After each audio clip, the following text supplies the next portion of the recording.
He whispers fear, he wields the sword, but he cannot silence the living word. Every drop of blood becomes a seed, every broken heart cries out a creed. The gates of hell will not prevail, God's truth will stand, it will never fail. From martyrs to saints, their crowns are... Finding the right words to use for this song. I have you in mind, so it won't take so long. Love is not afraid you, but you're here, and so I love you.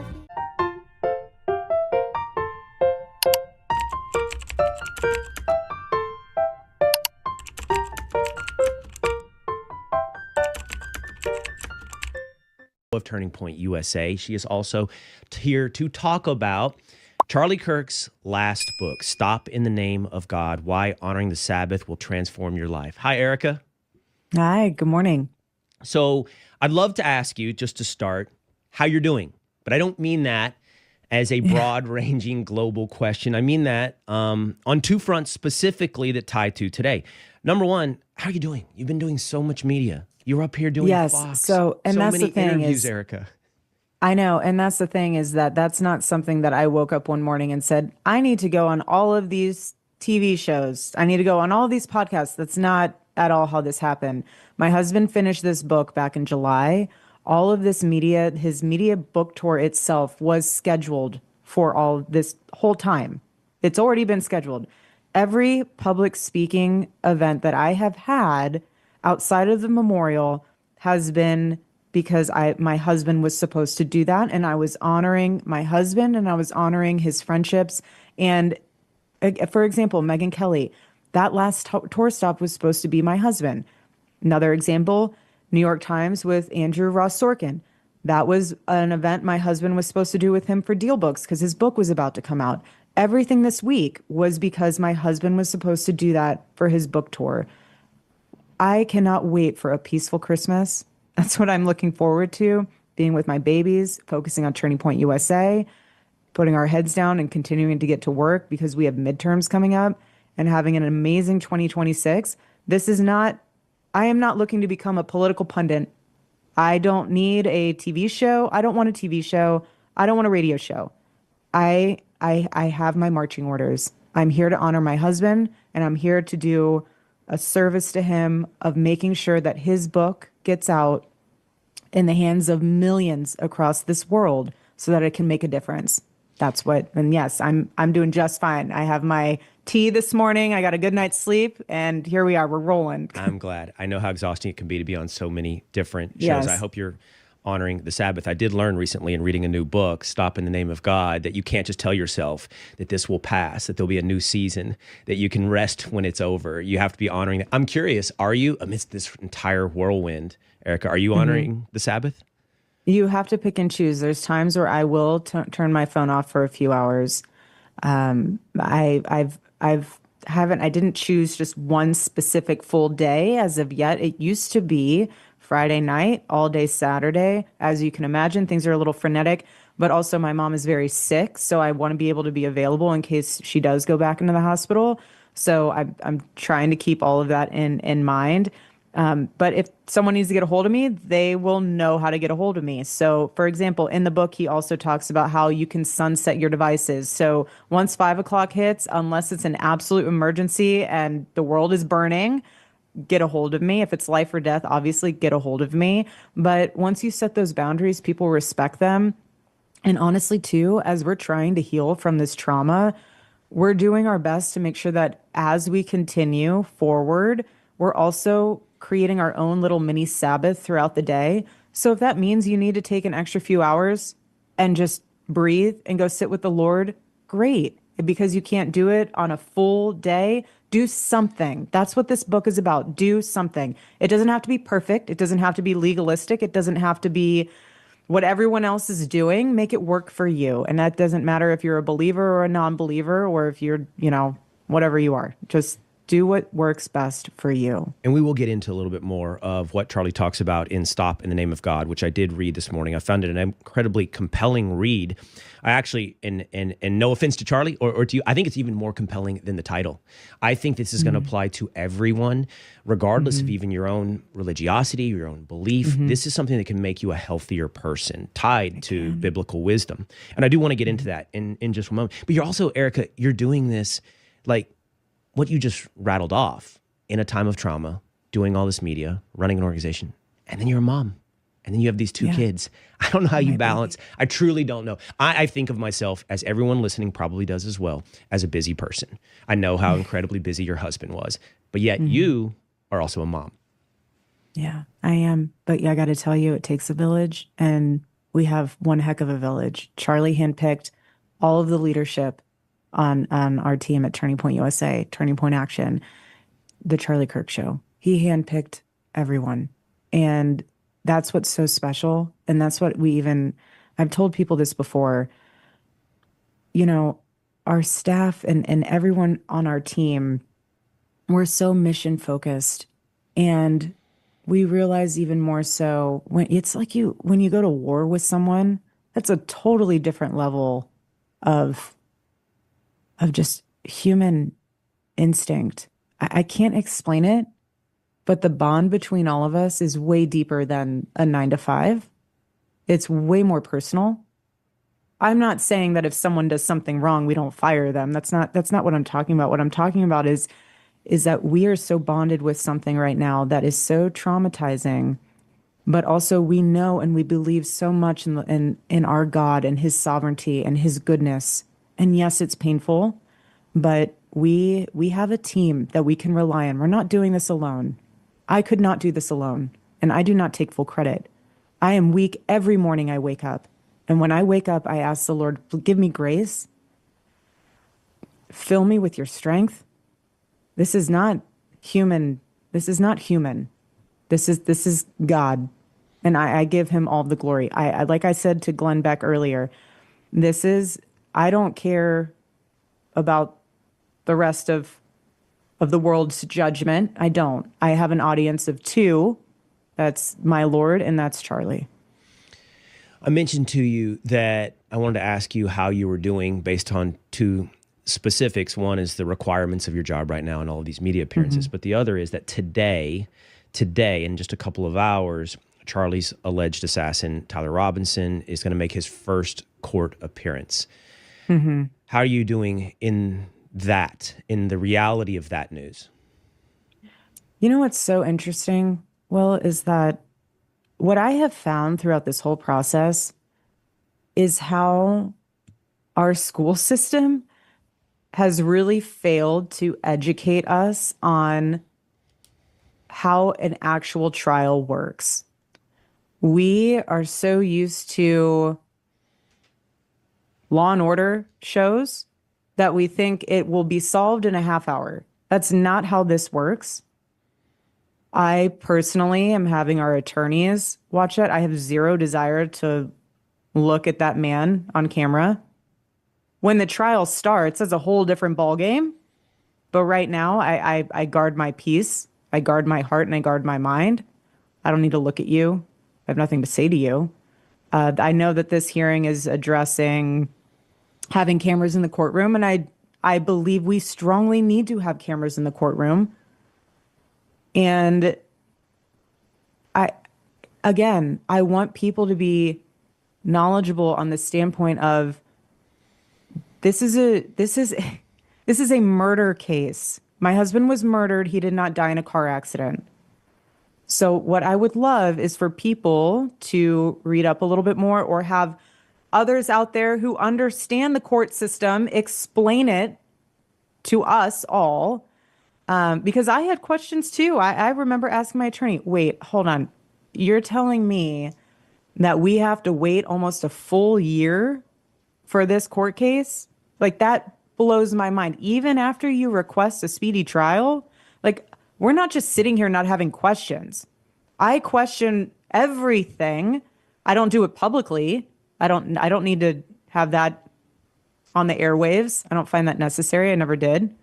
But I ask every day all different types of questions because I want nothing more than justice for my husband, for myself, and for my family, and for our whole team.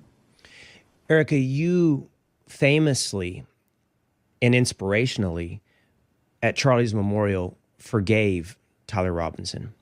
Have you, or do you have a desire to ever meet or speak to Tyler Robinson? I have no desire to meet that man. Why would I? Would you want to meet the assassin who murdered your wife?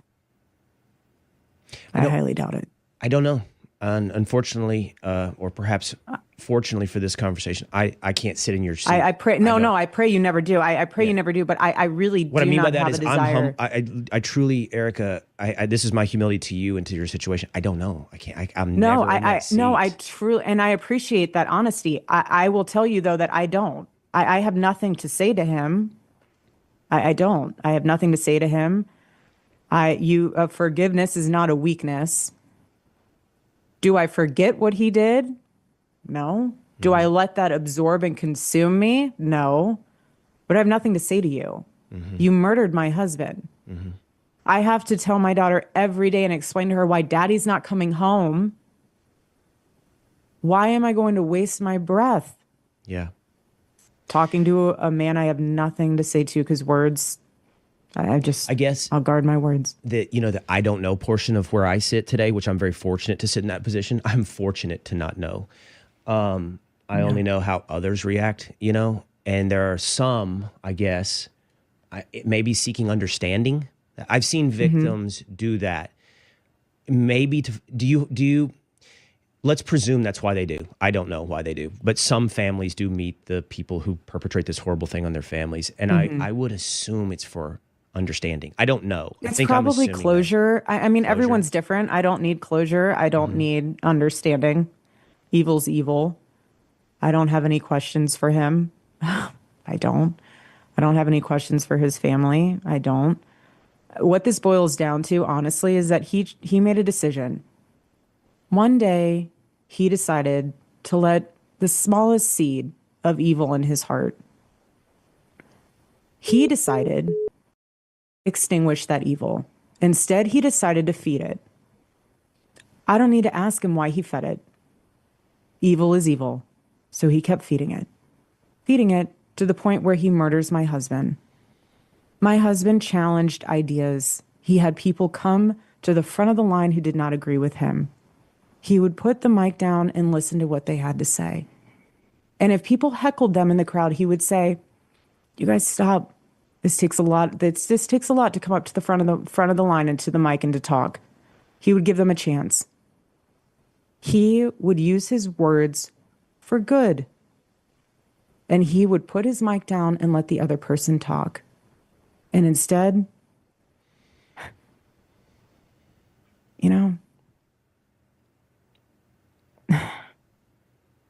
I have nothing to say to them. I get it. Their actions speak louder than their words ever could. You said several things that I would love to follow up with, but I want to take now a minute to talk about the book, which I don't give gratuitous compliments. I mean it when I say this is a really good book and this is fascinating. The idea of the Sabbath, the idea of taking time away. And Charlie talks a lot in this book about the phone. I mean, just what that device in and of itself is. But then what you do with that time as well. And obviously it's a lot about connecting and being present and connecting with God. I think a good way to do this might be, would you walk us through, you said a moment ago, it was Friday night to Saturday, so you guys did it together. Can you just walk me through what that was like? He turned his phone off. Absolutely. You turned yours off Friday for sure. night? For sure. So I don't know if you're an athlete, but Charlie and I were both athletes. And for us, trigger words were really a thing, meaning psychologically, when you say something, you're committed to it. So for him, on Friday night, he'd come home. Kids would run up to him, drop his backpack. He'd grab him. He'd look at me, give me the biggest kiss and hug. And he would say, he'd pull up his phone like proudly and he'd be like turning off the phone, throw it in the junk drawer and say, Shabbat Shalom. And he was free. That was the first main distinction of my rest has started.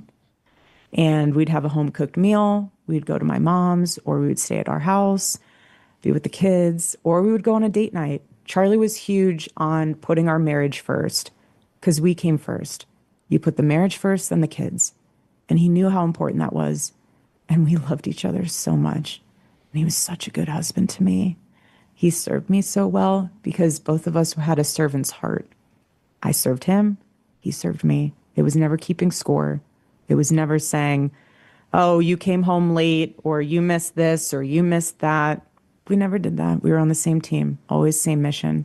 And so when he came home and that phone was off, there would be times, I'm not going to lie, on Saturday when it's college football season and the Ducks are on, we would have the Ducks on. Okay. That would be the one time that we would have some form of screen time, but Charlie needed rest, and for him, that was an outlet. He used to say that if he wasn't in politics, he wanted to be a college football coach. That I've seen was the videos. like his thing. They're amazing. I know. The videos are amazing.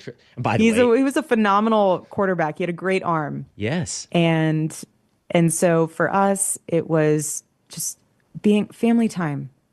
And then he would find moments once the kids were napping, or if we were doing different things, and he would work into his schedule. Okay, now I'm going to go sit and be alone with the Lord, or I'm going to write. He would journal all the time.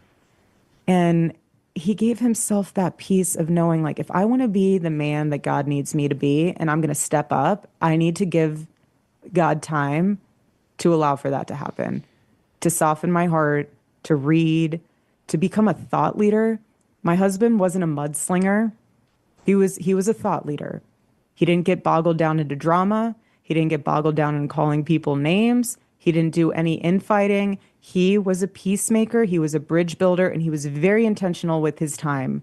And he knew that with his time, he would rather build than tear down. And so in order to be able to continue to build, he needed to take a, and that's what he did. So it was Friday night through Saturday. And I'm really fascinated, Erica, by the logistics. Now, you and I are in different phases of life. Your kids are really young. Mine are older. Yeah. I have teenage boys. But Charlie addresses all this, by the way, in the book. He addresses that everybody thinks they're too busy. And he's pretty humble about it. He's like, no disrespect, I'm a really busy person. I have a 3-hour show every day. I raise money for a $100 million organization. I have 300 employees. He's like, I get it. I get busy, but you can do this. And his argument in the book is you'll be better on the back end because of it. You'll be better, healthier, spiritually, mentally, physically, and more productive on the back end of it. But I want to ask you about logistics for a minute, because he brings up something this is a big deal to my family. It's kids' sports. Erica, it takes up a ton of time. Now, again, your kids are younger, but I was literally reading the book and I was like, okay. And Charlie says, go to your kids' game. Just be present. Don't scroll your phone, during the game or during warm-ups. Just be present. But this is my thing, Eric, and I know you said don't be legalistic about it. I'm like, but I use my phone for directions to the game. I coordinate with my wife on the phone. Are we going to meet there? I use it to check the app to see what field we're on. I'm like, I use it all the time. So even if I'm present in this, how can I not have my phone? No, I get it. But here, be creative with me for a second. Okay. Let's pretend we're in like the early 90s. Yes. Like I lived Magellan then. style. I lived then. Right. Yes, we pulled it where off. You print out MapQuest. Yes. Charlie actually loved challenging his brain with maps. I'm not even kidding. At night, he would sometimes look at maps on his phone and be like, baby, what are you doing? He's like, oh, I'm just looking at some maps here. And I'm like, what are you looking for? He's like, no, it's just really, cathartic. I'm just like looking at the different routes and stuff. It would be either for hiking or for road maps. Because let me challenge you this way. Communicate with your spouse that at this time and this time, that is where you'll be. I'm not saying, here like, I am. God forbid Erica, this, I'm older than you. I actually did this. It's not theoretical for me. And now here you're giving me the advice on the thing that I traveled Europe without a phone. I had the physical map. No, but that's what I'm saying. Go back to that. But also too, I'm not saying like if there was life or death, like please use your phone. I'm not saying like don't be legalistic, but make it kind of creative where it's like, okay, it's 9:05. I'm still waiting. And then they show up at 9:07 and you're like, well, you said 9:05. So I didn't have to send the where are you text? Right. But no, but just, it would be kind of fun to try it out and then get your kids involved. Give them a printout of MapQuest. I don't even know if MapQuest is still alive. Okay. Google Maps. Give them the printout and say, all right, son, daughter, whatever, you get to tell me when to turn left. I don't know, make it fun. Well, did the whole not everything family do has the to be on Sabbath device. together? Did you and Charlie sound like you did? And again, your kids are young, but we all know the whole iPad thing and the distraction thing. And We don't do iPads. okay, so your kids are always on the Sabbath. But you guys did it together. You did this together as a family. We did. There were times, truly, where if things were, I don't know, for example, I'm trying to think of an event or something. I don't know, but I'll just throw out an example. If there was an event or something, and Charlie really was waiting to hear back from someone that said, I can only give you an answer tomorrow at this time, there would be a moment where, I would keep my phone on and say, okay, don't text it, but call me, make a physical phone call to me. And that's different. I'm not sitting on social media. I don't even have social media on my phone. He didn't either. There's again, it's not to be legalistic, but it's like Charlie said, be present, be intentional with your time. Right. You don't have to make it fun. Like, this is not supposed to be sacrifice. Yeah. I mean, it puts into perspective. Like, if you say, I don't have time, you're really saying, I don't have time for God. But what do you have time for? You have time for the idols. You have time for social media. You have time for whatever else. But by you saying, no, I'm not going to take a rest. Like, okay, well, you're the one who's missing out on the gift and benefit of that, not God. Well, look, the Bible is an accumulation of thousands of years worth of wisdom, and the wisdom is derived through human trial and error and the law of God. And the idea of taking a rest isn't just something plucked out of the sky, some random rule. It's wisdom. And I think he lays out both that history, the biblical foundation of that wisdom, and then the benefits of it. He lays it out really, really well in this book. By the way, Charlie didn't have social media on his phone? No. How do you tweet all the time? He eventually took X off of his phone when it was still Twitter.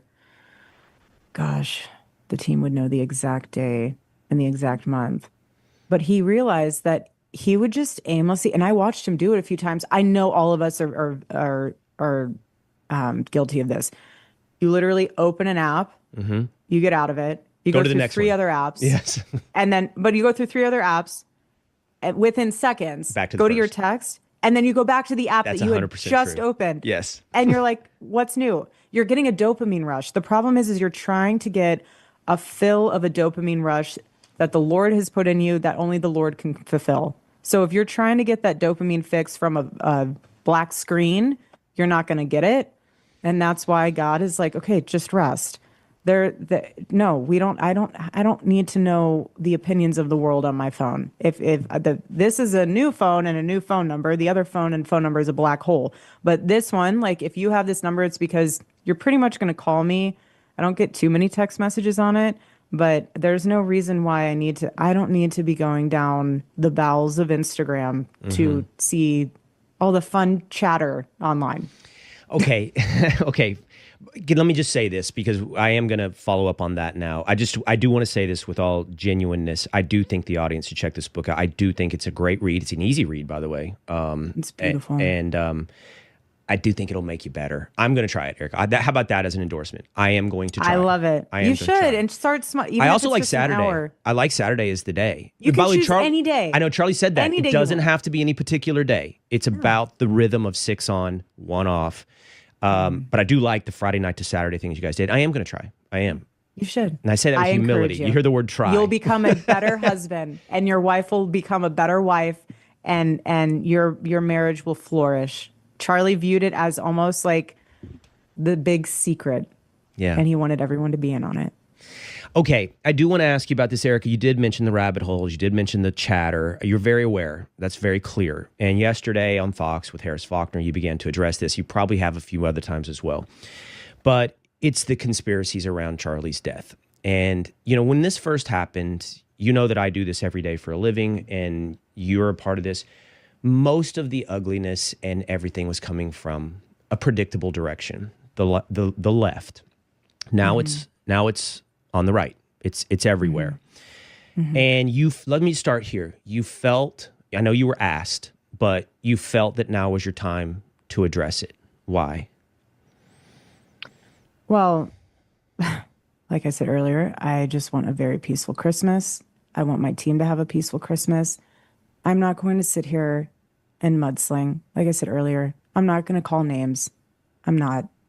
I'm not going to insult. Everyone's loved my husband, and we're all trying to figure out what happened. I have a little bit more insight because I'm a victim. So I get to see the autopsy report. I get to see all of the files that our prosecution, has pulled together. I trust that case.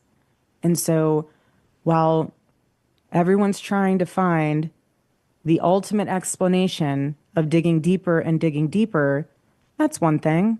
You know, if you want to dig into his Discord chats or whatever that guy was involved in, I don't care. Have a heyday with that. Go right ahead. I'm not telling you to not ask questions. I just told you this. I ask questions literally daily. Yes. That's not what this is about. What this is about is the accusations that somehow Turning Point USA, my husband's team, my husband's security team, my husband's friends, my husband's employees are somehow, and myself, are somehow implicated in his murder. That is a totally different line. Totally different line. So, of course, I am going to stand up for that. That's a line in the sand. Because anyone who knew Charlie and knows us, that's sick. It's sick. But if you want to go after whatever you want to go after down that way of great. But don't accuse us. Don't overanalyze. Like, honestly, Will, I have no idea how I would have reacted that day if I was there and I saw my husband be murdered. So how are you going to hyperanalyze those people that love my husband, that were with him, that second, thinking that their reaction meant somehow they were involved in it? This is a one of one where social media has just had a heyday, tearing things apart. And what's so sad is that I know all of those people that were there that day. And I know all of the people who are impacted by this that are with our close orbit.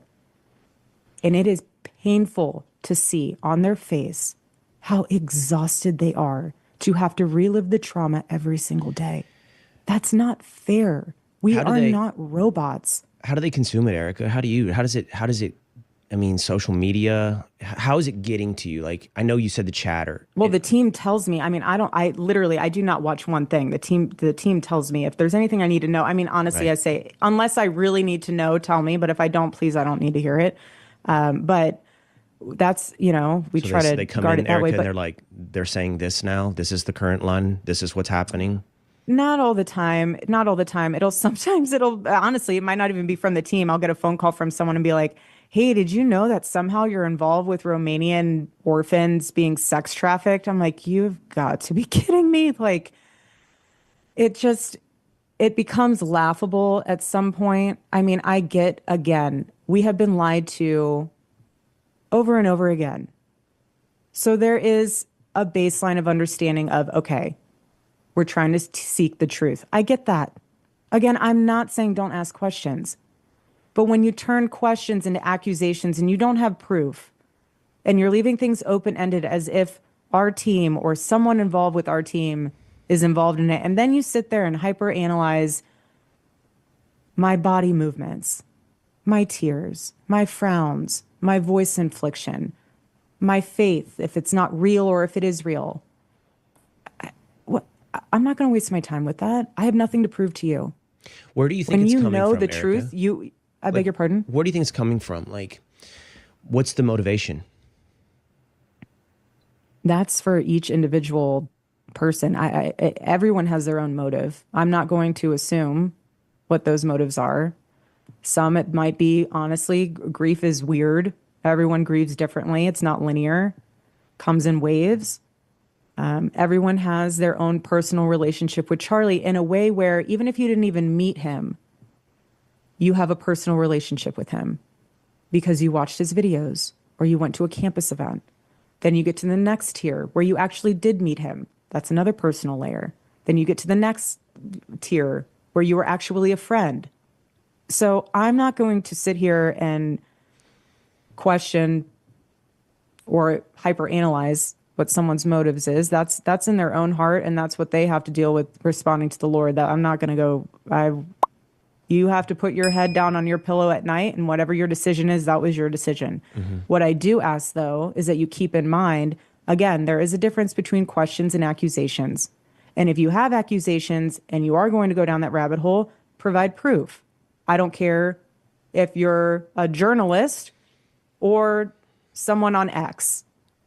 If you say accusations, provide proof. You can't just throw stuff out there and then all of a sudden everyone thinks that somehow that's truth. It's not. And it's very hard to prove a negative. So if you say, well, I don't believe what they're saying, even though they're telling you the truth, well, how is the truth going to set you free if you don't believe the truth? So now you're just talking in circles. My only prayer for all of this is that all of us can remember that Charlie was a thought leader. He would not want his life and his legacy to revolve around his murder. Helping to make a difference on college campuses. He would want his life and legacy to revolve around helping deliver the youth vote, helping to build Turning Point USA, helping to make a difference on college campuses. That is what I pray we focus on. The justice will be served, and trust me, it will. And again, you can have questions, but I'm gonna ask you please one. honor my husband. Absolutely. I'm going to ask you one last question on this. And this is, I want you to know, and I want everybody listening to know, I'm trying to ask you about this in the most respectful way, manner, acknowledging. Oh, I know. But I want you everybody to know, this is the juggle. And it's not woe is me. It's like, I don't want you to have to talk about something that you don't want to talk about. I also don't want to be juvenile. So the juvenile part of this is the prurient digging in. And it's also doing something that I've done so far in this interview, which I haven't mentioned Candace Owens. I just didn't mention her name. And I didn't do that because I don't want to force you to talk about it if you don't want to. But everyone listening knows. And so after a while, I'm like, well, don't be juvenile. Everybody knows what you're talking about. And I'll be upfront. I haven't kept up with it. I don't know everything. I don't know all the accusations. It's impossible. It's impossible to keep up with. So in a lot of ways, I guess I am asking about something that we're not addressing. And I don't think that's fair to the audience. So I'm going to ask you this last question on this. And what I'm going to say is, you have made a choice that has changed in the last week. Your team has been talking, and you have also said that a bridge has been crossed, talking about people that you know. What I'm curious about, Erica, is going forward, will you and the team, do you think you will talk about it more? Do you think you will address all of the stuff? Because to your point, you said it, and I feel it. It's growing. It's not going away. You know, the chatter, the theories, it's growing. It's not going away. So how do you think you'll address that going forward? Yeah, the chatter will always be there, regardless. What if we spent all of our time going through every single accusation? We'd get nothing done at the office. Nothing. We were told that if we said stop, they would stop. And we said stop. And I'll say it again. Please stop. That's it. We'll see if it's listened to. Erica, this has been a pleasure. Thank you so much for addressing things. Thank you so much for sharing Charlie's book. I do mean it. Everybody My should check it husband loved you, by the way. Thank you. He absolutely adored you, and he really enjoyed having very thoughtful conversations with you, and he genuinely appreciated your voice. And I think that that's what's very important right now, is for us to all come together. Yes, there is a fracture happening, but it's not too late. The fracture does reveal some things, of course, but it also reveals that there is still good out there, and we can still come together and be united and still have that bridge. And I just want to say thank you for being one of those voices that my husband always adored. Thank you so much, I'm deeply Erica. grateful for you. That means the world to me. Thank you so much. Yeah. All right, Erica Kirk, Chairman and CEO of Turning Point. Hope to see you soon, Erica. God bless you. Well, I wanted to talk about how beautiful it was what she was saying on that interview.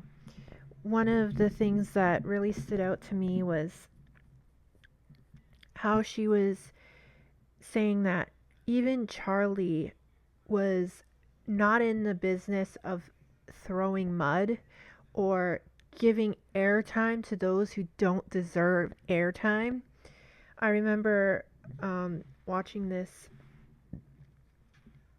reel of him saying that he won't even talk about certain names because he doesn't think that they deserve to have their names said on platforms with like lots of listeners because they're parasites. I also remember a clip of him saying that the conspiracies that Candace Owens has been like spewing about Jews and whatnot was literal brain rot. So I was listening to Erica in this interview and I was like, oh my gosh, like this is something I really needed to hear right now. As you know, things have been becoming very polarized, very politicized, very emotional, and like it's getting crazy. So I believe that it's time not to focus on any more brain rot, not give any airtime to parasites, and just focus on what God has asked women to do in their ministries at home. Therefore, the home is where our ministry should be focused on. So that means God, marriage, family, right? So I'm going to focus on God and my marriage and my family. And I'm going to just put it to rest, all of this Candace nonsense. I think I've lost sight of where I wanted my podcasting and my vlogging to go. Like I wanted to keep my vlog about homemaking, and I wanted my podcast to be about the real threat to us right now, the real imminent threat right now, which is radical Islam. And that is where I'm going to focus my podcasting on, radical Islam. And I'm going to focus my vlogging back on homemaking and God, because that is my ministry. That's my mission. And that's how I want to run this channel, right? So no more Candace, no more kooky, crazy, nonsensical things like she's dehumanizing people in her language, and it's going to eventually result in violence. And that is exactly the same tactic that the left has been using for years now on anyone who supports Trump or supports conservatism or even Christianity. And so I just need to move away from that and giving it a platform. You know what I mean? I'm not gonna share that because it's just adding to the brain rot that's already out there. You know what I mean? And I think that it's time for me to just turn it off, so to speak. So I'm turning it off, and I'm actually going to attempt to start a Sabbath. And I'm not going to be legalistic about it, but I am going to attempt Friday evenings as soon as the sun goes down. So that's like a 4:30 p.m. Until Saturday evening at 4:30 p.m. Turning off my phone, not looking at social media, not doing anything like that on social media, just turning it off. So I hope that this brings me closer to God. I hope this brings me closer to my husband and my family, and I hope that it's a huge blessing. I mean, Charlie said it was in his life, and Erica seems to be very, very happy with how he decided to put them first. So maybe this will be a turning point in my family, my life, and my prayer time. So I'm going to be giving it a shot, and yeah, I'll let you know how it goes. And I recommend his book, by the way. I'm getting it for my birthday card. And yeah, I hope that you guys spend more time with the Lord and your families and your spouses. Put your spouse first, because a marriage can't survive if you're not giving your all to your spouse. They come first. You have their back, you support them, you love them, you give everything to them, because that's what you signed up for when you married them, okay? For better or for worse. So with that being said, I love you all, and I hope that you have a wonderful evening, and I will catch you in the next one. God bless you all, and give no more time to brain rot and detox from the parasites out there. Yeah? And the best disinfectant, I believe, is the Bible. And prayer, of course. All right, everybody. Love y'all. I will catch you in the next one. Bye-bye. Later for now. Bye. Bye.